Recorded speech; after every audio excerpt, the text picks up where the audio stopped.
It's my pleasure to introduce our chairperson, Dr. V.M. Saranya ma'am, Assistant Professor, Department of English, PhD College of Arts and Science. She have she have 13 years of experience in teaching. Being a research supervisor, she is guiding 3 PhD scholars. She is also a trainer for competitive exams like IELTS and BEC from 2011 and life member in the Indian Society for Technical Education from 2014. She is the member of Board of Studies for both UG and PG. She have attended various workshops and conferences. She also published anthologies and journals in Scopus and UGC CAT. She completed many certificate courses and also been the chairperson for various programs. Ma'am, now I request you to proceed the session. Thank you, Pavitra ma'am, for your wonderful introduction. Shall Thank we you. start the session, ma'am? Yes, ma'am, you can carry on. A very warm afternoon to one and all gathered here in the virtual platform. It is indeed a great honor to share the session as a chairperson for the International Virtual Conference on Subaltern Studies. I deem it a great pleasure to thank the magnanimous management of AVP College, Principal, Ma'am, HOD, Dr. Mahalakshmi Ma'am, and the organizers from the Department of English and Cape Cameron Test for giving me this wonderful opportunity. I truly consider this platform as knowledge sharing. Let's begin the virtual session of 5 presenters today. The first presenter of this afternoon is Ms. K.M. Bandana, research scholar from Guru Kangri Deemed University, going to present the paper titled Purifying the Narcissist Hero, a Feminist Study of Kawabata Asunari's Snow Country. Shall we start, Bandana? Good afternoon, ma'am. Am I Good audible? afternoon. Yes, you're very much audible. Thank you for this opportunity. Good afternoon, everyone. My name is Bandana. I am a research scholar from Gurukul Kangri deemed to be University Haridwar, and today I am presenting a paper titled Purifying the Narcissist Hero, a feminist study of Kawabata Yasunari's Snow Country. I'll try to make this presentation short. Um, I'll start with sharing my screen first.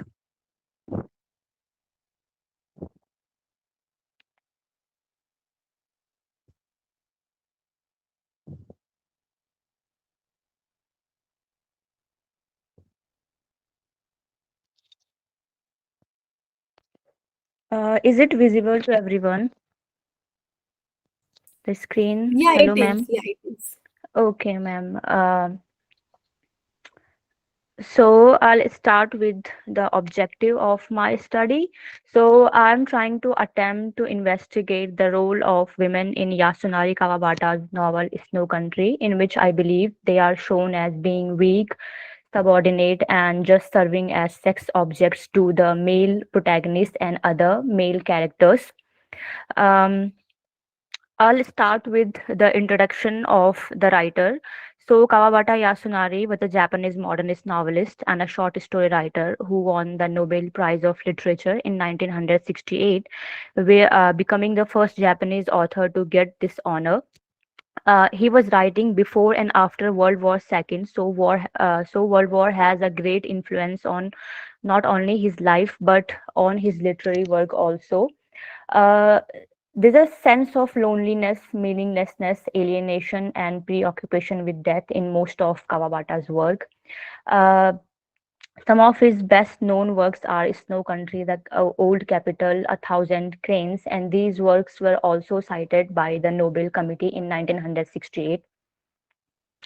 Moving to feminism and feminist literary criticism, because my work is a feminist analysis. So, first, I would like to draw a comparison between feminism as a movement and feminist literary criticism as a technique of literary analysis, because most of people get confused between two. So, feminism is a range of socio-political movements and ideologies that aims to define and establish the political, economic, personal, and social equality of gender. Mary Wollstonecraft is seen by many as the founder of feminism because of 1792's work, which is titled A Vindication of the Rights of Women, where she argues for the right of education of women. In the same work, she also rejected the established view that women are naturally weaker or inferior to men. According to her, that women must be treated as equal as to men because they have to play a crucial role in society, namely bringing up children. And in this process, education is very must and important.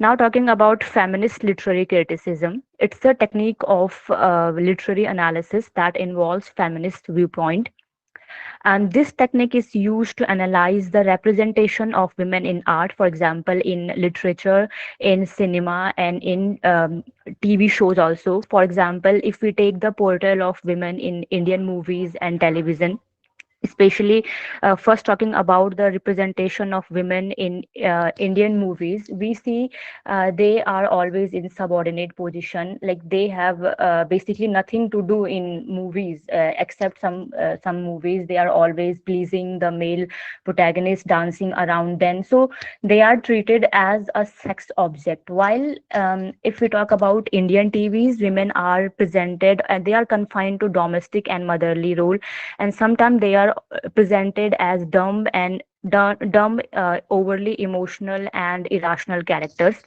So it is the function of feminist literary criticism to analyze this kind of representation, and further it argues that this kind of representation of women as weak, docile, innocent, seductive, or irrational influence the mindset of people and also society, and it make a negative image of women.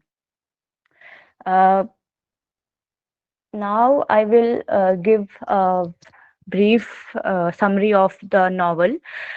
Snow Country is a novel which talks about a failed love story between a wealthy Tokyo dilettante whose name is Shimamura and a geisha whose name is Komako. So Komako is a geisha. Geisha in Japanese culture are female artists who entertain people by dancing and singing in a traditional Japanese way. So in this story, Shimamura is the basically is the customer of Komako.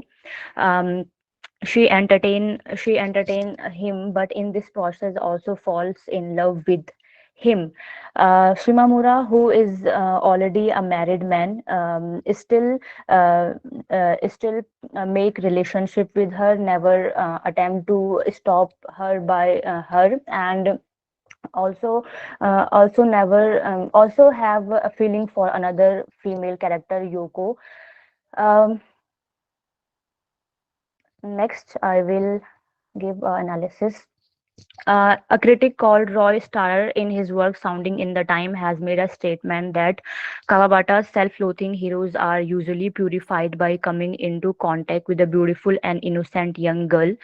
And in majority of Kawabata's writing, the heroine serves precisely this purpose. They must serve the leading man. This is their sole identification. They are treated as sex object by the narrator. Um, the hero in this novel, Shimamura, like the majority of the male protagonists in Kawabata's work, is a classic narcissist, and he is narcissist because this person is already married, and still he begins a connection with this female Komako, who he knows that loves him, despite knowing all these things, and despite knowing that he cannot reciprocate his feeling, he continue to visit her until he finally sleeps with her, and everything goes fine between them until Kumako start expressing her love for him, which freaks out Shimamura. And according to Freud, it is a characteristic trait of a narcissist person that uh, they are pleased until their demand are fulfilling, but when people ask for return of favor or demand something from them, they get scared. So it's a characteristic trait of a narcissist person. Um, Second thing is here to notice that the male protagonists of this writer's novel are always obsessed with purity. For them, women are pure until they don't make relationship with other people. Once they make relationship with people, they don't remain pure. Doesn't matter if they are kind, they are loving, they are caring, they are hardworking, they are dedicated. So this way, the writer has portrayed women just to serve men. Uh, I would um, I would conclude by saying that um, in this novel, women are not portrayed as independent and powerful figure. The novel's female protagonist faces sexism despite their positive trait. For example, in this novel, the female protagonist, she is a strong and capable, and she is caring for family, and even she take care of a person who is son of her teacher. And in this novel, she is presented as a uh, accomplished musician also. This girl is a pure, innocent and full of love. She is dedicated to her work, and despite all these characteristic, the writer, despite rather celebrating her qualities, he portray her as a woman desperate for love and reduced to sobbing and overly sentimental seduction. And it's not only the story of this women around world, even in this modern era, they are chained to the chains of ignorance and are still vulnerable target of abuse and equality. And I would like to conclude my paper by making a statement that why we need feminism and why we need a feminist study of literature is because many people, some people, like some many, especially many men, when they hear of feminism, they think that women, when they are talking about feminism, they mean that they want to demean, belittle, or disregard men and want to be superior over men. But when women are speaking of feminism, they just want equality. They want equal right, they want equal opportunity, and the respect they deserve. So feminism is to uplift men, not to demean or belittle men, and it is needed. And why representation is matter is because the way, if women are represented powerful in a positive and a fair way in literature, like movies or TV also, it will bring changes in people mind, the image of women in people mind and society. Thank you. Hello. Yes, thank you, Bandana, for your clear presentation. Due to time constraint, you're pushed to rush up fast. Thank you for briefing the Japanese culture, geisha. I have a question for you. Yes, Can ma'am. I? Yes. You told about the images of clean and purity. What is the Yes, ma'am. significance in relationship with the main characters portrayed? I'm sorry, ma'am. Can you repeat your question? Yes, the images of clean and purity we're talking, right? What is Yes, the ma'am. significance of it with the major characters portrayed? Ma'am, I didn't understand the question. Can you just?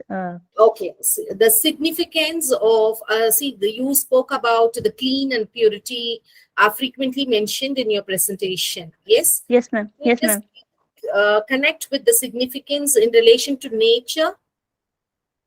No, ma'am. The thing is, my title, which is also purifying the narcissist male.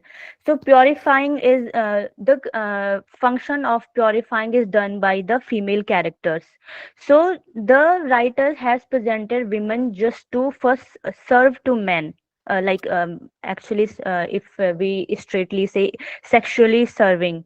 Yes, exactly. Second, why is they are concerned about purity is because once, like for example, the male protagonist in this novel, once he make a physical relationship with this woman, in this novel, he start ignoring her, he start rejecting her, and he treats her like that she is nothing to him. So once they have a kind of defiled these women, because now he has make relationship with her, so she is no more pure to him. So after that they start searching for other women. So this is the meaning of purity of women in this, like they have a that kind of mindset, the Victorian mindset, where when men was allowed to have extramarital relationship, or more than one or two relationship, but women are confined only to have relationship with their husband. So this kind of mentality is presented in this novel. Okay, thank you. Thank you, Bandana. Okay, ma'am, thank you. Yes. Shall we move to the second presenter? I think Mritala is raising her hand. Do you have any Oh, question? hello, ma'am. I'm Chandra Prabha Mahavar. I'm the second presenter. Okay. Am I One second. clearly audible, ma'am? Yes, yes, you're audible. Okay. Your title is on mapping the arc of Dalit women on cellulite from denial to reclaiming agency. Yes, Yes. are you ready to present? Yeah, ma'am. Yes, go ahead. So first, I'll share my screen.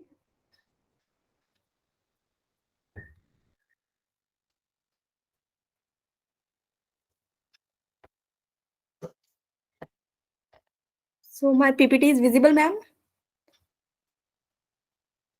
Yes, it's Uh, visible. yeah. Okay. So good afternoon, everyone. I'm Chandra Prabha Mahavar, a PhD scholar from Central University of Rajasthan, and I'm also assistant professor under the College Education Department of Rajasthan. So here my presentation start. The title of my presentation, the paper is Mapping the Arc of Dalit Women on Celluloid from Denial to Reclaiming Agency. Then, first of all, I discuss cinema, like what is really cinema, and how it furthers the Dalit activism in general. So, popular culture is a very famous part of Indian cinema, and like vice versa, Indian popular culture, which is basically the mass culture or people's culture, and generally recognized as a set of practices, beliefs, standards, and objects that are prevalent in a society at a given point of time, transmitted via the mass media, including the social media. Of course, nowadays, this collection of ideas sort of permeates this everyday lives of people, especially our youth forces. So, by its very nature, this common accessibility it gives Dalits with a chance. It provides them with a chance to change as well as challenge the prevailing sentiments and norms of behavior. So it also, the cinema in itself, the Indian cinema works as the protest art. Here I'm taking into account the Hindi movies, the three Hindi movies, which I'm going to discuss in the further presentation. uh, how does cinema actually work, as far as the activism thing is concerned? So it produces new thoughts and ideas, provoke new emotions, and stimulate our imaginations. uh, it, as we all know, that literature is mirror to society. The cinema in fact is also playing the same part with regard to our discourse. It reflects as well as alters the politics, cultural, social, educational, and economic life of society. And also, it gives an up close and personal look at foreign culture. This is not foreign, like in terms of just geography, but like Dalit culture is a very different culture in itself. It's not just a sub part of Hindu culture, as has been described at length in a book called "Why I'm Not a Hindu" by Kanchalaya. So it gives a peek into how Dalit culture actually is. What is the authenticity of a different culture with regard to my presentation. Then then I discuss the on-screen representation of Dalits, because they have been really nearly neglected from the screen for a very long time. But even if when they have been represented through a very caste prejudiced and biased lens. So here I discuss the presence, or first of all, they have been absent, and even if there has been a presence, that is very tilted and biased. So the Dalit representation in cinema, that works as a metaphor for the this super complex institution, the different kind of films. There are identifiers of caste based social exclusion, because we tend to say that the casteism doesn't exist anymore. So how it has been existing in the previous era, like pre-independence era, how in the post-independence era, and how it functions today in the contemporary era. So like, what are the identifiers of caste-based social exclusion? We can see in the three movies that I have taken, that we're going to discuss, of course. There are linkages between social exclusion and Dalits. So why are Dalits being discriminated against? Because there is a long history of how it has been religiously approved, the caste system, the rudimentary normative narrative. No, because the current cinema and the earlier cinema are two different sort of channels altogether. First, it is the current cinema is actually as an extension of the previous cinema. The rudimentary normative narrative we can see in the previous movies that deals with Dalit issues, like Sujata or Achut Kanya, which I'm gonna read, and Bandit Queen, and the current movies like Neeraj Ghewan, the writer I'm taking for study, and they are Marathi cinema, and Nagraj Manjule and Paranjit is a very famous director. So like, how does the journey happens, from a ritual system to a dynamic aspect of current filmmaking, so that we can discuss here. Then cinematic evolution of Dalit women characters. Since I'm emphasizing on Dalit women characters, how they are represented and portrayed on the celluloid. So for that, in order to read that, I have taken three Hindi language movies. The first one is Achut Kanya. Then there's Ankur, and the third movie is a section of the anthology Gili Pucci. uh, so these movies actually show that the women character, the Dalit women characters, are socially, especially, and educationally and culturally, they are like they are on the margins. They are like on the margins with every respect. So they hardly have a say in anything written. The Dalit women characters have always been written with the stereotypical patterns and structures. Either the Dalit woman is subservient to her upper caste master, or like or being caricaturized portrayal. So that patterns the most of the movies tend to follow, which hopefully is going to change, to a greater degree, though it is being changed currently also. Then I study here discriminatory mechanism, how the movies show that the Dalit women characters suffer, and how the non-Dalit women characters enjoy some privileges, and how the Dalit characters who are male enjoy some privileges that the Dalit women characters do not have an access to at all. In fact, the existence of Dalit cinema in itself is an emblem that they have the assertion point in their mechanism, in their activism, and that for so long they have been retaliating to the discrimination all the while. Then the current Dalit women, because there has been a trajectory of coming from somewhere where they have been completely oppressed, and now when they have a voice of their own, and which of course all the cinema, be it Dalit or non-Dalit, the cinema reflects the socio-political cultural milieu, what the society actually is, and what it represents, and that is just a microcosm on the screen. Then the first movie that I've taken for study is Achut Kanya, that was released in 1936. It has been directed by Franz Austin. So first of all, like it is a story of Kasturi, a Dalit girl, and a quote unquote upper caste guy named Pratap, and you know how they just cannot, they are in love with each other, but they just cannot get married because of, you know, social discrimination. So there's a, we can see that the kind of casteism there is, this is very apparent social discrimination. You know, it is not very implicit, it is very very open. One just cannot one just can, you know, visibly sense it. And the movie is problematic because, you know, 19 it was it got released in 1936, which was very famously a year when the Pune Pact took place, you know. And still the it has like it very conveniently ignores the Ambedkar's vision of, you know, educate, agitate and organize.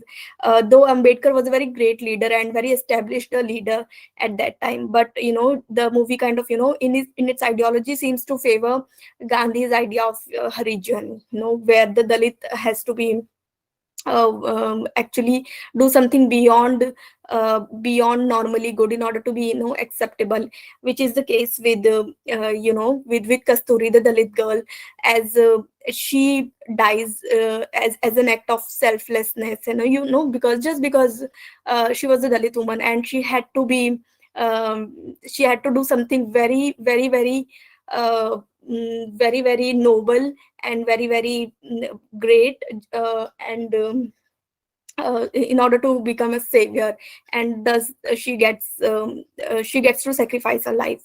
So Dalit women in this film, in this film, and the no kind of society it represents, Dalit women are always the victims, and the male Brahmins are always their, you know, saviors. They are never showcased having their own agencies.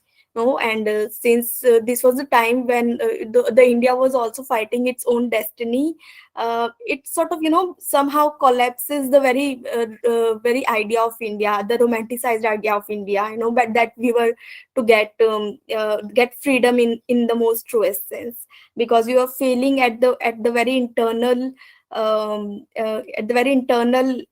form, you know, in very internally we were not all together. Then the second film I've taken for study is Ankur in 1974 by Shyam Benegal. So I've taken this very consciously because there were other films also, but you know, just to like show the trajectory, that how the discourse is being taken into account, you know, and how the discourse is shaping itself. So after 1936, the second film that I've taken is Ankur, that is post independence era.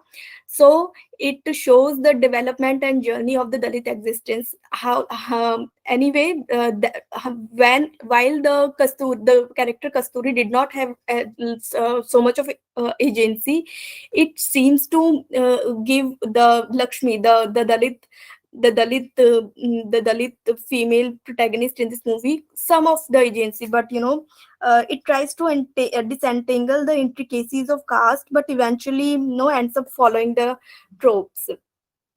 Because you know, Lakshmi, it is basically a story of Lakshmi and who is a house help in home of at the home of Surya, who is her quote unquote upper caste master, you know, who falls in love with her, and you know, apparently in love with her, and uses her for sexual interests, and even gets her pregnant also. And also then he just, you know, denies to take responsibility of the child, and even suggests that Lakshmi should abort the child. And then Lakshmi, you know, takes the stand that, you know, she will raise the child all by herself, and just she very blatantly says that, you know, she doesn't need him for taking care of her own child. So here we see that, you know, Lakshmi has some voice of her own, but like this is very far away from, you know, being an assertive character, an assertive Dalit woman. You know, even the kind of, you know, love narrative which the Hindi film industry is obsessed with, we see the caste angle, you know, the caste angle working all the time. So that is very very problematic. a comparative assertive Dalit woman, though Lakshmi is a comparatively assertive Dalit woman, but again, she's hardly the ideal Dalit woman, or like, if you can say just ideal Dalit woman, because that is also a very complex thing to state that. A Dalit woman who can, speak for, who has been wronged and speak that out and call that out. Lakshmi is definitely not that woman, but definitely she is in the process of recognition of, herself, which is, kind of symbolizes the post independence era also. And how Dalit situation was that time, and how the Indian situation was that time, because India in itself was also, following its journey, and recognizing itself, and framing and shaping itself after the independence. And here we see the various forms and dimensions of discrimination, because Lakshmi is a house helper, so she is being, treated and objectified by the male character Surya so many times, in terms of, her caste and her gender. So we can just visibly see that here in this movie. Then the next movie that I've taken for study is Gili Pucci, which is a section, like a part in the anthology, which is a part by Neeraj Ghewan, from the anthology Ajib Dastans, which is a very recent, just came out in 2021. So since Dalit activism is all about, how Dalit consciousness is there, or like, if the Dalit character, if the Dalit person has Dalit consciousness in him or her, and with which he or she, even operates or not, or like, they hide their identity, or they come out as Dalit. So how we see, the movie deals with this Dalit consciousness, on how this reflects Dalit consciousness, since this is a movie which is very recent, which is very current and contemporary, and by Dalit director Neeraj Ghewan, a Dalit director himself. So we see the movie is a story of, Bharti Mondal, and who is a Dalit character, and Priya Sharma, who is a Brahmin character. So how the two, the two characters interact with each other. Dalits, the both of them are the, praise of caste structure in a very different way, for both of them. How Bharti model, she as a Dalit transgresses the societal structures, and we just see the transformation in the narrative viewpoint also. How we see for the first time, that Dalits, the Bharti as a Dalit becomes assertive, and she has got her agency, which is a thing missing in the previous movies, be it Achut Kanya, or like, Ankur, which were by Frank Austin and Franz Austin and Shyam Benegal respectively. Then the movie breaks the narrative of victimization, since Dalits are always seen from the lens of, being suppressed and oppressed, and the thing that, what they do, how they retaliate, and what is their strategy, and the mechanism is never discussed. So the movie, the story Gili Pucci sort of, looks into that, how the story breaks the narrative of victimization. Then it's, an authentic, it represents an authentic account of Dalit women's aspirations, resolutions, struggles, and them reclaiming agencies, because the character Bharti Mandal is a very firm and, independent characters, and she is at times frustrated, she is at times very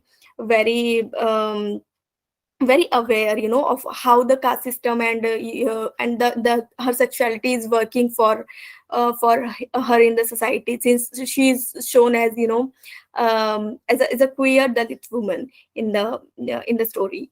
So the film is a powerful representation of Dalit consciousness, and the existence of film, the kind of story, that is the existence of the kind of story itself is a very um, is a very clear representation here, that the different kind of stories are being, seen and been heard. So that's a very powerful thing in itself. Then it shows the Dalit identity, which is simultaneously weakened and revived by the economic forces of today. Because the current film industry and the current, on screen presence is being currently altered, and not due to the partly due to the introduction of OTT platforms also. So, how the new forces are reviving, first weekend, because they are being operated by the same dominant and privileged people, but by the very interest of economic forces, because what is in demand, market goes by that. So the Dalit identity is being revived by the same economic forces. Then, in order to conclude my paper, I study the essence of on-screen Dalit existence. Caste identities and network persist, though differently. In the three movies which I have seen, uh, we have seen that casteism and caste system and caste identities, how they play in society all the time, but they play differently in different era. In Achut Kanya, it is very different. In Ankur, it plays differently, and in Gili Puchi, it is very different. But it does make its presence at work all the time. Then it also shows the functioning of the society, but that how exactly as a society we function, as an Indian society, how democratic we are on the scale of on the scale of justice, or like how exactly we are as Dr. Ambedkar has said, educate, organize, and agitate. So how are we, to what extent are we going by that motto? Then we can see that there is hardly any Dalit female content creators in this industry. So and we can just feel this dearth um, in the online on screen presence of these movies, that they are the representation is somewhat missing. Had some female Dalit content creators made these movies, they would have been very different. But unfortunately, this is the case for now. But hopefully, we'll have more and more female inclusion in the content creation industry. Though it challenges the cinematic discourse, because the cinematic discourse hardly talks about the Dalit issue, or the caste discourse. They just dodge that issue as if it doesn't even matter at all. A very famous example I can give is, there was a movie called Sairat by Nagraj Manjule, and it was remade in Bollywood with the name, it was adapted into Bollywood as an Hindi movie with the name Dhadak. And how conveniently the Dhadak dodged the question of caste, and it was movie only about the upper class girl, the rich girl and poor boy, and which was the soul of the movie. Like the caste issue was the main theme of the movie Sarat. So how the cinematic discourse is being challenged through the Dalit discourse. The Dalit discourse is actually, pushing the boundaries of cinema and making the cinema more inclusive and more, engaging and interesting. Though Dalit cinema is going to change, it's going to face the trials and tribulations. And not just Dalit cinema, but the cinema in itself is a very beautiful medium, and it's all accessible to the masses. And that's why it is very vulnerable and will face trials and tribulation, but still the same qualities make it full of possibilities and optimism. And the chosen film, all the three films, they just skillfully dissect how the caste system and the female subjugation interplays in society all the time by celebrating the storytelling. Storytelling, which is, the power of lies to reveal the truth. And here I end my presentation. Thank you. Thank you, Prabha. It is truly a stimulating presentation. I sincerely appreciate for your efforts with ideas on rudimentary normative narration, social discrimination, Dalit women as victims well presented. Thank you for the presentation. Moving on to the third presenter. Thank you, ma'am. Thank you. Yes, ma'am. Third presenter is Deepika, Assistant Professor Yes, in ma'am. English, Government Degree College, Dharampuri, from Himachal Pradesh. Her paper is Yes, ma'am. titled I'm there. Narratives from the Margins. Yes, Deepika. Thank you, ma'am. Thank you for the introduction, ma'am. I am Deepika. My research paper is based on the experimental forms of autobiography employed in the life narratives from the margins, in which I have included Changiya Rukh Against the Night by Balbir Madhupuri, The Outcast Akamashi by Sharan Kumar Limbale. Third one is Mother Forest, The Unfinished Story of C.K. Janu, and last one is Viramma, Life of an Untouchable by Viramma Josine and Jean Luc Resine. The my presentation is actually based on this is a write up, and I have cut short the same just because lack of time. I will focus on the formal and stylistic innovations in marginal Excuse me, life narratives. Deepika. Sorry to Yes, ma'am. interrupt. Do you have the presentation with you? No, ma'am. I have a write up. I have a Okay, write up, okay. ma'am. Go ahead with your write-up. Yes, Yes. yes. Uh, I have to focus on the formal and stylistic innovations in these selected marginal life narratives, which signify a promising departure from traditional literary representations of others and provides a critique of existing canonical narratives in the Indian context. Therefore, it draws the attention towards the lively re-evaluation, re-introspection, and redefinition of autobiography as genre in 21st century. So my focus is on autobiography as genre, which has been employed as a tool, as a platform by the life narratives from the margin. So to start with, the very famous notion of autobiographical pact formulated by Philippe Lejeune, which has defined classical autobiography as retrospective chronological narration of a coherent subject at the end of life, where its coherence marked by the verifiable self-identical relationship of author, narrator, and protagonist. The traditional form of portraying I in autobiography is based on the chronological story of a mature, self aware person's life from birth or early childhood to becoming a successful personality through area of unique accomplishments and perspectives in life. But Smith brings to light the limited discourse of this traditional way of writing autobiographies, which is unable to define lives from the margins.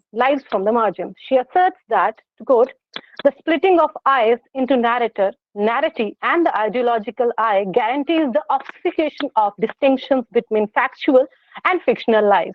So that therefore textualization of the signature ultimately erases life outside the text. Since there remains no self, no authority, no truth outside discourse, traditional autobiography loses any special status. Contesting these traditionally imagined Yoneric expectations of writing an autobiography, present paper is an attempt to locate politically, socially, culturally marginalized narratives of people from the margin. It highlights the significance of autobiography as genre, which provides a space, the locale, to voice the unvoiced, unheard forms of self-life narratives writing within Indian context. Life narratives like Changiya Rukh Akamashi, Mother Forest, and Viramma, Life of an Untouchable, actually portrays and question the canonical status of the autobiographer as metaphysical, Cartesian, rational entity who is from elite class of mainstream culture. It also questions the definitions given by Roy Pascal of autobiographer. According to him, he believes the best autobiographies are written by men and women of outstanding achievement in life. Similarly, Gustav also he affirms that the tradition of autobiography appeared relatively late in the field of literature, and even then it was peculiar to Western men. Such claims of authoritative unitary atomic core, which has well-defined boundaries of inner and outer self, and the authoritative elite status of classical autobiographer are the focal point of the present paper, because men also emphasizes the lively re-evaluation of the genre. The classical norms as per autobiographical pact of autobiography actually no more existing. Even Mittman, she declares that they have been replaced by fragmentary exploration of interstices, edges, incoherences, and overarching concern with critical processes of generic revision. Recognizing the paradigm shift in the understanding of autobiography as genre in 21st century, the selected life narratives are replete with social and cultural flavor peculiar to India. All are translated versions of their life narratives, like Changyaruk, first Punjabi Dalit autobiography, Viramma from Peria Tamil autobiography, Akamashi from Marathi language, and Mother Forest from Malayalam are few examples of regional texts which highlight the problem of caste, class, culture, tribal, and ethnicity in the Indian context. It highlights autobiography as genre being a widely divergent subject in its focus, forms, and thus reveals shifting limits, fragments in its boundaries. Smith, to quote here, draws attention to various phenomena marking subjectivities related to the relation of centers and margins. She cautions against miming the conventional style of portraying self in autobiographical writings, a totalizing practice to romanticize marginality. She emphasizes that, to quote, my margin of visibility is not necessarily your margin, even if we are both women or black or lesbian. Each of us, in our manifold positions in discursive fields, inhabits margins and centers simultaneously. These competing marginalities and centrings even change position on us as we move through different experiences. A marginality in one locale becomes a centering in another. Let us then not insist on stable centers and stable margins, but recognize constant instabilities, constant rumblings at the edges, boundaries, borders, horizons to multiply metaphors. The life narrative of Balbir Madhupuri, Changyaruk, Against the Night, guided by the principles of Dalit literature, sets one of the finest examples to highlight Dalit pride in collectivity. It is marked as first Punjabi Dalit autobiography in Punjabi literature. It is a lively chronicle of a sensitive boy planting a mango sampling in his mud hut in order to have a tree in his courtyard so the sparrows, doves, and parrots may come to perch and bigger on the branches. To quote here, he got a rough jolt by his father. Bhaiya snatched the hoe from my hand and said, Mama, you are trying to ape the Jats. Jats here are the upper caste people. For Dalit writers like Madhapuri, it is their social responsibility to express their consciousness and commitment of an activist. Therefore, Dalit writers do not follow the guidelines of the dominant grammar as well as aesthetics of mainstream writings. According to Kaushalya, to quote, Dalit language goes against the established codes of standard language, pure, classical, divine, and cultures, the academic languages. The so-called decency is the most suffocating term for the Dalits, and it does stifle the Dalit voice. They should deliberately overstep what they are permitted to write by the rules of the dominant grammar. Originally written in Doabi Punjabi dialect, the form of Changyaruk as a life narrative portrays a saga testimony of a Punjabi Dalit man with the overview of the local colors of Punjabi life. He prefers to use the typical, unusual, rural words, rustic words that represent the culture and traditions of his Doabi regional dialect. In a way, this typical rural Punjabi dialect makes the narration fresh, enriched with cultural aroma of Punjabi flavor in Indian context. Although the use of ordinary language in literature is opposite to the aesthetic rules of the mainstream literature, because the mainstream literature's artistic norms are elite in nature and controlled by elites. The local regional form of autobiography adds new dimensions to regional literature of India by making the lowest of low vocal in it. Similarly, the second autobiography, Akamashi, The Outcast by Sharan Kumar Limbale, also symbolizes the most significant part of Limbale's life, that is search for identity. In his own motherland, Maharwada, Limbale felt humiliated, embarrassed, and rejected as he was considered bastard. They call me Akamashi, to quote. Though Limbale ought to be an upper caste identity, but his father Hanmanta does not acknowledge him emotionally, socially, and economically. This highlights how caste system propagates marginalization and deprivation led to a state of impossibility, and how a section of the society feels alienated socially, economically, culturally, and emotionally. Since present study explores the forms of autobiography as genre, Limbale's life narrative highlights the significance of autobiographical forms to locate the lives from the margins. The events, incidents, and experience of Limbale's life of 27 years, portrayed as an expression of his mother's agony and an autobiography of a community. This autobiography has been written at the age of only 27, an unconventional endeavor which challenges the traditional canonical norms of writing an autobiography. Because, according to Roy Pascal, autobiographies written by a young man, to quote, are not very satisfactory. Similarly, Philip Dodd, in his essay, also endorses the idea that the writers who choose this mode of writing should be of middle age. Would it mean that the form of autobiography is most apt at ripe age of its writer or to be of a particular age? But there is no other literary form from which has criteria of an age limit for its writer to achieve recognition or even to indulge in creativity. This implies that only an aging person is eligible to retrace the life moments which one has relived through the autobiography as a literary genre. But Western canonical conventional style of an individualistic and assertive personality seems out of place in Indian context, especially in life narratives from the margins like Akamashi. In Indian context, the term Dalit literature includes only the writings of the untouchables and does not include the writings of non-Dalits about the Dalit issue. The main focus of Dalit literature is to highlight the process of identity claims of those who were kept outside the fourfold of Hindu social order. But ironically, in this whole process, Dalit women and issues related to their identity, which is oppressed in the name of caste, class, and gender, are pushed to the margins. Therefore, it is very important to locate Dalit women writings in Indian context. The life narratives from the margins, especially of women aiming at establishing their identity by questioning the assumptions of the dominant caste groups, as well as to disclose patriarchy rampant in Dalit communities. Dalit women face marginalization in society, but even in literature, they are pushed to the periphery. This is how Viramma's life narrative, Viramma, Life of an Untouchable, and C.K. Janu's life narrative, Mother Forest, The Unfinished Story, become exceptional voices, a proclamation to protest, to resist, and to condemn marginalization in the name of sex, caste, and economic dependence. Their life narratives become political, legal, and socio-cultural critique, where women attain meaningful proportions in phallocentric society.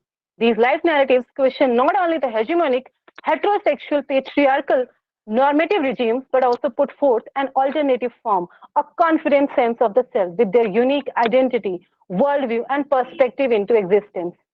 Viramma narrates the story of her life over a period of 10 years to Josiane Resign. This text is a result of an oral conversation or over conversation, thus a new form of life narration, that is oral life narrative. Viramma's life narrative is more than an autobiography, a living testimony of the painful journey presented with exclusive uniqueness. As a collective experience, this narrative shares the situation and struggle for identity of Dalit women, their alienated social status, their gendered victimization, inability to express their raw narratives. Issues like education for Dalit women, taking side of her daughter to get married to a boy of her choice, young girls of her community who have started taking care of themselves to look beautiful, every single aspect of women emancipation is a welcoming sign for Viramma. The primary objective of including this text in this present paper is to understand the very act of ghostwriting. Oral narration stands in direct opposition to canonical conventional text in many aspects, like purpose, focus, motivation, ideology, aesthetics, and their experiences. Depiction of Viramma's tone, slang, language, and abuses with pictorial description of social taboos through sexually charged words mocks patriarchal expectations of femininity. Thus, language plays a powerful medium with all the ingredients to make any voice unique in flavor. Its narration, language, and experimental form are altogether different from academic versions of conventional autobiographies. This adds to the exclusiveness of the genre of autobiography. Similarly, discovering new ways of self-portrayal and exploring marginal location, Mother Forest, the unfinished story of C.K. Janu, involves in the thinking about the world of tribals, the others in Indian context. Mother Forest is based on Adya tribal community in Kerala. Adya tribes' culture, customs, rituals, tradition, and taboos made their identities different from the mainstream society. In the name of development, government exploited the limitless resources of their mother forest. Janu has narrated the commodification of their lives, their mother forest. Since present study is focused on the form of autobiography, it is significant to explore methodology employed in the present text, which is orally narrated. Oral narratives of the people from the margins like Janu, women are important to be given space in literature. To reject entirely the discourse of oral life narratives propagates marginalization of subaltern, illiterate strata of society who are politically and culturally excluded from the mainstream society. Mother Forest, as an oral narrative, offers a way to open up to critical scrutiny in the process of transformation of the narrated life to inscribe text. According to Janu, they never reject or disclaim their identity, but bravely, loudly proclaim it. It is the difference from the mainstream society is the root of their identity and self, and they celebrate it. To quote, celebrating the self, articulation, narration becomes the only tool to survive. That is why the autobiographical attempts of the subaltern women become survival literature. They fight against all odds to celebrate their self. This celebration is, however, part of their strategy to survival. Survival not only of themselves, but also of their communities. The communal self is narrativized and rejuvenated rather than the individual self. This text creates a new definition, new form of colonization, that is internal colonialism, is the name of the development, in the name of the development. There is significant role of collaborative text as intermediate exchanges to highlight the gap between politically, socially, and culturally marginalized subjects with mainstream narrative forms of autobiography. Thus, this text is unique in its form, the way its translators represented Adivasi people from the margins, and the combination of both form and content to create a contemporary, politically important picture of Adivasis. In the end, to conclude this paper, I would quote George Mish as he notes about the uniqueness of autobiography as a literary form. For him, autobiography is unlike any other form of literary composition. Its boundaries are more fluid and less definable in relation to form. Therefore, life narratives from the margins like Changiya Rok, Against the Night, The Outcast Akamashi, Mother Forest, The Unfinished Story of C.K. Janu, and Viramma, Life of an Untouchable, challenge the homogenizing genetic expectations regarding the form and content of autobiography. Mere adherence to conventional Western practices like autobiographical pact in elite man style is inadequate and thus challenged. In these life narratives, emphasis have been shifted to evolving subjectivities, new strategies, new forms of confessional genre are being employed by life narrators from the margins. As per traditional norms, they are not full-fledged autobiographies, but their experimental strategies claim a different platform, a potentially diverse horizon by being non-linear, ruptured, fragmented, oral, collaborated, mediated, and collectively disappropriated narratives of the self. Life narratives from the margins represent a promising departure from traditional literary representations of marginalized people. It locates these marginalized people to express and translate the community struggles at the grassroots level with their distinct voices, a heterogeneous practice to portray self in 21st century. Thank you very much. Thank you. Over to you, ma'am. Yes, thank you, Deepika. Pleased with your valuable contribution on life narratives from the margins. You are well portrayed on marginalized narratives, traditional classical autobiographies. Thank you for that. And moving to the next presenter, M. Sahana. Thank you, ma'am. Yes, thank you. M. Sahana, Assistant Professor from Jain Engineering College, M&M Jain Engineering College, Chennai. Her title is The Voice of Voiceless Through the Ages. Do we have Sahana here? The organizers kindly check and let me know whether Sahana is available. Dear presenter, Sahana. Ma'am, you can start with the next presenter, ma'am. Move on to the next presenter. Yes, ma'am. Oh, yes, the final presenter for the day is Thardraj Boy, Senior Assistant Professor, Department of History, Faculty of Social Science, University of Jammu. His paper is titled on Reconstructing the Origin and Identity of Gujar Tribe in Jammu and Kashmir, Past and Present Discourse. Please, sir, over to you.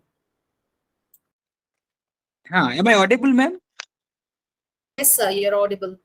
Yeah. Respected chairperson, ma'am, all my friends and coordinator. So my topic is somehow different from the literature background. So since I'm teaching history. So I will be talking on that origin of a most what we can say the subaltern group of Jammu and Kashmir, and that is they are called as the Gujjar tribe. So in this study, this is the part of my project sponsored by ICSSR New Delhi. So if you see now in present day, there is a debate going on between the intellectual that about the origin of Aryan.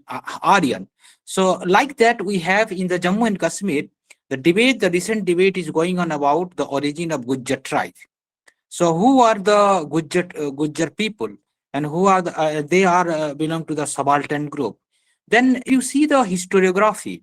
If you see the historiography, there are large number of even in the ancient literature and medieval and modern literature and colonial and post-colonial literature, there is a reference about the origin of the tribal group.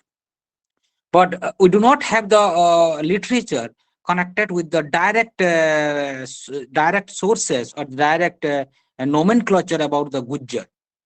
But if you see the ancient literature, there are most important literature in the ancient period. We have the Raj Tarangini. That Raj Tarangini also talked about the origin of Gujjar tribe. Not particularly the Gujjar tribe. There are a group of tribal people.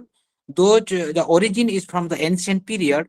Or modern day the Gujjar are the Gujjar people, those who are staying in this Jammu and Kashmir. They are the successor of that ancient tribal group. Then, if you see, then the medieval period, there are many like the Abul Fazl we have in the Mughal period. In that Akbar Nama, there is a reference about the nomenclature Gujjar. So then, if you come to the colonial period, there are many British officers, those who have visited Jammu and Kashmir, and they have given their reference and their narratives toward the origin of this Gujjar tribe. But anyhow, for this study, what is my methodology I have followed? In this study, my most important methodology is the ethnography or the participant observation and the fieldwork study. Apart from this, I have analyzed some literature, the medieval, modern, and the colonial and post-colonial literature. So if you see according to there is a author called Kennedy. The Kennedy talked about the Gujjar people, those who are staying in nowadays in the Jammu and Kashmir, they are the sun worshipper. And the origin of the sun worshipper, if you see in the early medieval or medieval period, that people are belong to somewhere in the Russia. So according to Kennedy, he said that these Gujjar people, they migrated from the ancient diaspora. We have there is a study by the Kennedy, the ancient diaspora. So that sun worshipper people, they migrated from Russia and they enter into the Indian subcontinent in the somewhere in the early medieval period. There is another theories on this about in the Turkey, in the modern day Turk, and in Turk there is a branch of ancient tribal group called the Scythians. So the modern day people, they are the successor of the Scythian group, because the Scythian people, they enter into Jammu and Kashmir via the ancient we have the Gandharas, or the capital was Taxila. So enter through this. So in that case, then and after entering into the Kashmir, they went towards the Gujarat, and they established their Gujaristan. So this type of narration we have in the text. Then we have another most important British officer in that period, Grierson. Grierson, he talked about the Gujar people, the tribal people. They migrated from Swat Valley. The Swat Valley is nowadays in the somewhere in the modern day Balochistan and Afghanistan region. They migrated from there and they settled in the Himalayan region. The Himalayan region, somewhere you have the Punjab, Himachal Pradesh, and Jammu and Kashmir. And they talked about, or they speak about, or they spoke the one most important language, that is called the Gujri language. But in modern period, the Gujri language was identified as a Rajasthani language. Then we have another most important, what we can see, the theories. about this. If you see in the 7th and 8th century AD, if you come to the ancient period, there is a most important that what we can say the kavya called Harsha Charita of that Banabhatta. In that Harsha Charita, there is a reference of a group of people settle in Himachal Pradesh, Punjab, and Jammu and Kashmir area where Harshavardhana attacked this area. And that people, if you see the culture of that people are mostly the tribal in nature, and that people consider as the Gujjar tribe in modern day. And in the name of Gujjar, we have the another most important city called Gujranwala in the Pakistan modern day. And the Gujranwala was located in the bank of the river Jhelum, and Jhelum river is the flow from the Jammu and Kashmir towards the Pakistan region nowadays. Then apart from this, we have the one most important, the colonial writer, or we can say the colonial or the British officer, that is called the Walter R. Lawrence. The Walter R. Lawrence, he talked about the origin of the Kashmiri language, or the origin of the Kashmiri dialect by the Gujjar tribe, or the nomadic Gujjar tribe. So that was another. Then if you see, apart from this, there is alternative sources like the archaeological sources. If you see the archaeological sources in 7th century AD in Rajasthan, there was a spell of dryness in Rajasthan.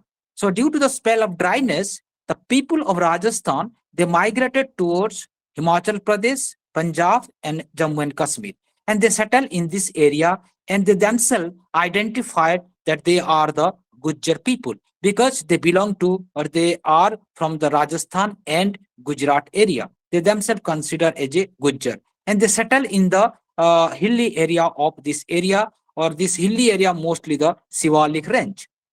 So this type of narratives we have.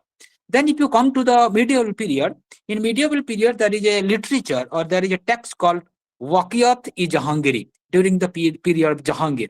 So if you see the Jahangir, in the Jahangir, when attacked Jammu, he invaded Jammu and Kashmir, he built large number of fort. Built large number of fort, and Jahangir ordered the tribal people to reside in that fort.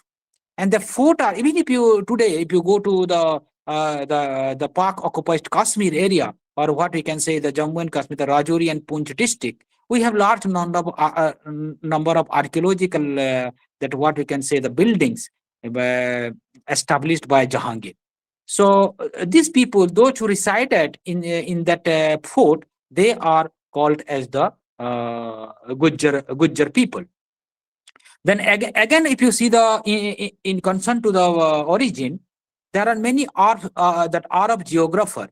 They talked about the language, language and the geographical area where these Gujjar people are settled. There is a area called Jurj, Jurj, Jurj. So that Jurj is identified when Jurj is the word enter into the Indian subcontinent. That Jurj is called Gurj, Gurg. So this type of narratives we have.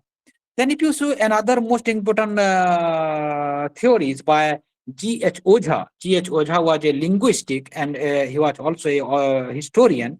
He talked about the Gujjar people, they are mostly the original people of Jodhpur area of Rajasthan, and they migrated towards Jammu and Kashmir, and they settled in this Jammu and Kashmir. So then mostly I'm talking about the present condition. If you see the present condition or the cultural affiliation of this Gujjar people with the other part of the world, there is a similar kind of cultural affiliation we have with the Afghanistan, we have in the Turk region, we have in the Pakistan. If you see the cultural habit or cultural practices by the people of this Jammu and Kashmir, they have similar kind of cultural practices followed in Afghanistan, Pakistan, and the Balochistan. It means there is a interlinked, or there is a connection between the or among the people of this tribal group, the Gujar tribes, with the other part of the Punjab and the Pakistan, and that people also they call themselves as the Gujar type. So we can assume that the modern days these people, the Gujar people, their successor are from the Pakistan or from the Afghanistan and Balochistan area. Then come to the in concern to the languages. The languages the spoke the Gujri language. There is a many similarity with the language spoke by the today they spoke by the Turk people or the Baluchistani people. So we have the similar kind of language, and that same language also there is a similarity with the Rajasthani language and Gujarati language. So we can one can assume that there is a interlinked or connection between these people, at least in the linguistic point of view. So then another most important the historian, that Abul Fazl, in medieval period, he talked about there is a capital or there is a trade center in somewhere nowadays in the Jammu region, that is called the Sialkot, now in Pakistan.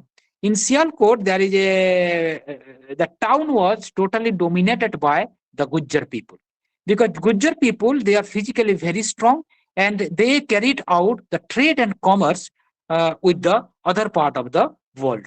So these type of theories we have since, and if you see and there is another theories on this about the this Gujjar people or the tribal group connection with the Greek, the ancient Greek people, or the medieval period. There is a migration or the many diasporic people, those who settle in this Jammu and Kashmir area. So if you see in ancient period, there is the Greek invasion took place towards the Jammu and Kashmir. So we have the Alexander the Great and all these people. So after the diet of Alexander, there are many Greek people, they settle in this area, Jammu Kashmir, in this area, even in the Punjab and POK Pak occupied Kashmir. So those who settle in this area, so they themselves consider as the word the Yavanas. Okay, and that Yavanas in the latter period, the Yavanas are the nomenclature of Yavanas. They themselves consider as the tribal group, and in the medieval and modern period, they consider they are the successor of Yavanas or the Greek people, and they are the Gujjar people.